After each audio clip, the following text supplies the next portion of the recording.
Ever since I was a little girl, I've always been close to my grandmother. You probably think she was one of those who tried to force feed you anytime they saw you. No, she was far from that. And while she and my mom grew apart, I, for some reason, became very close to her. My grandmother knew how to get things done, and I loved that about her. As a little girl, I wanted to grow up just to be like her. We are alike in so many ways, except, of course, that my grandmom did not take life too seriously. She had a wicked sense of humor. She lived life on her terms and always wanted to go back to her maker, and that's exactly how she died, in her sleep, peacefully like she did everything else. I wept for days. I stood in her enormous living room, and it felt empty without her presence. Some days later, we had the will reading. I looked around at the others. My mother looked like she'd rather be somewhere else, and my father was solemn for a man who was usually bubbly. The lawyer began reading the will in a monotone voice. I was forcing myself to focus when the words floated out like a bad joke. To my beloved granddaughter, Love, I leave my entire estate on the condition that she marries and bears a child within 2 years of my passing. Everywhere was silent. Then the sound of someone's pen dropping, possibly mine, because my hands suddenly felt empty. I can't believe my grandmother left me a mission. I look around again. My mother looks worried, and my father smiling, actually smiling. You see, I'm 32, single by choice, and maybe by circumstance. I can give a brilliant presentation to a boardroom full of executives. I can manage a multi-dollar marketing campaign, but talk to a man for romantic reasons? In real life, absolutely not. And this will just made me realize that I did not even know where to start from. I mean, how do you find a husband when you've never found the time to look? Where do I even find the time? Is it in between my 10-hour work days or my 3 a.m. panic attacks about work? My phone buzzed, cutting through my thoughts. Tolu, work, flashed on the screen. I sighed. Work again. I picked the call. Hey, where are you? A meeting I had scheduled and somehow forgotten. I rushed out, apologizing, and headed straight for my car. Moments later, I was behind the wheel of my car. I took a deep breath and started the car, driving faster than I should have just because I wanted to beat traffic.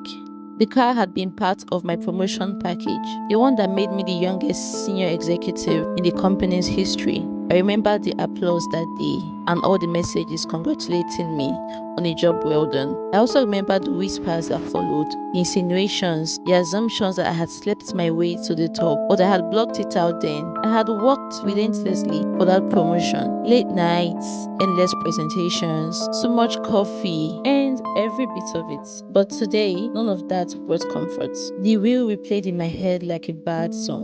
Married and have a baby within 2 years? How do I even begin? By the time I arrived at the office, I was late, flustered, and already exhausted. I quickly applied my lip gloss and wore a blazer over my dress. Walking into the office, my steps faltered a bit as I felt the events of the day begin to get to me. I quickly recovered and headed straight for my office. I found Tolu waiting by the door and holding the door open. I quickly take some minutes to open my laptop and make sure everything is in order. Outside of the boardroom door, I paused to take a breath and Tolu told me I looked great. That got me flustered again. The meeting itself blurred into a mix of nerves, embarrassment, and forced composure. I almost tripped sitting down. My clients almost laughed. Somehow, I survived it, giving my best self to the presentation and receiving applause at the end. As I was packing my things to leave, Tolu complimented me yet again on the presentation. By the time the workday ended, it was dark outside. This project was massive, and normally I would have stayed back to tidy some loose ends, but tonight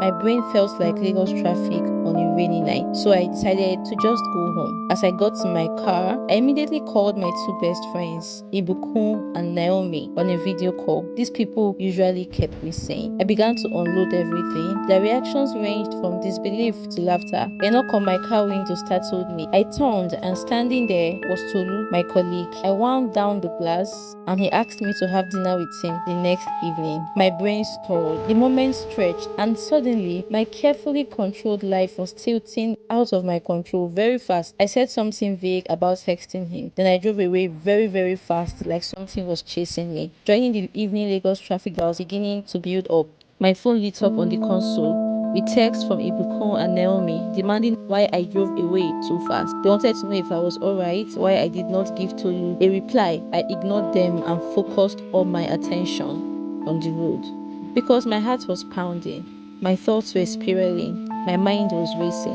What was I supposed to have told Tolu? I'm yet to wrap my head around this whole inheritance thing. I can't even explain the inheritance to him. I didn't want to look desperate. Let's not even forget the fact that I could even barely talk to men at all. I started thinking about Tolu himself. Tolu had joined the company about 7 months ago. Quiet at first and very observant in the way that people who lived enough life tend to be. He was older than me, about 5 years, but somehow everybody still called him the junior colleague because I had been promoted earlier. Yet, he carried himself with the assured calm of someone completely comfortable in his own skin. I remember the first time I noticed him. Not in a romantic way, please, let's not be dramatic, but in that subtle workplace way where someone's competence registers before anything else. And he had this mildly annoying habit of complimenting me randomly. But still, why did he ask me out? Abi, was God somehow bored? By the time I got home, I was drained, I was exhausted. I took off my shoes and my jacket and started pacing. I overthought everything. I was asking myself if I mistakenly flirted with Tolu. I questioned everything. Eventually, exhaustion won and I fell asleep on the floor in my living room. And my subconscious took over. I dreamt that Tolu was standing in a church aisle, in a tuxedo, smiling like a man who knew exactly what he was doing. My grandmother stood beside him, shaking her head like, no, not this one, try again. A crying baby crawled across a boardroom table nearby, scattering papers I had worked on for weeks. Then the pastor looked at me and said, before the exchange of rings, can you kindly present your campaign reports? I woke up clutching my pillow like a life raft. The next morning, I went for brunch with my parents. Very bad idea. My dad was just stepping out of the kitchen, an apron tied around his waist. My dad had made breakfast long as I could remember every Saturday. He smiled at me warmly and asked if I was overthinking the inheritance thing. I told him that I was trying not to. He placed a platter of eggs on the table carefully while telling me that it's not a big deal, it's not impossible. He talked about how my grandmother always believed in companionship. Then he told me to just think it through and decide on what I wanted to do. I nodded slowly, listening to everything he said. We laughed about some things. Then my mom walked in and I spent the next 30 minutes listening to my parents arguing gently about whether I should open my heart or face my front. By the time I left there, I was even more confused than when I arrived.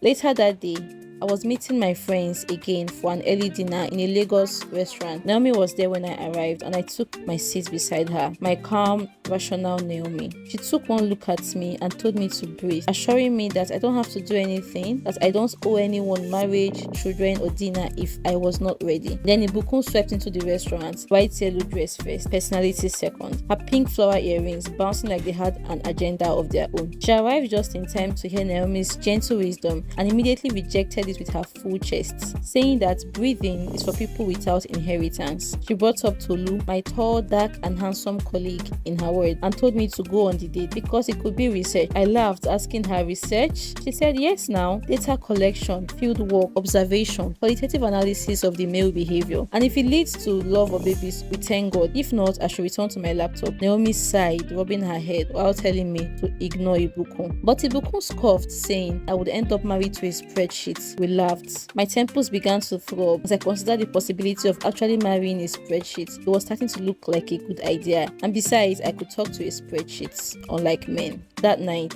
I sat alone at my dining table with a notebook. I drew columns and labeled them option A, option B. Then I added a third one without thinking. Maybe I could figure out how to date without looking like I was auditioning for husbands. I stared at the page for a long time, thinking about the life I had built and the future that I hadn't planned that was beginning to unravel before my very eyes. My phone buzzed again, a message from Tolu asking about the date.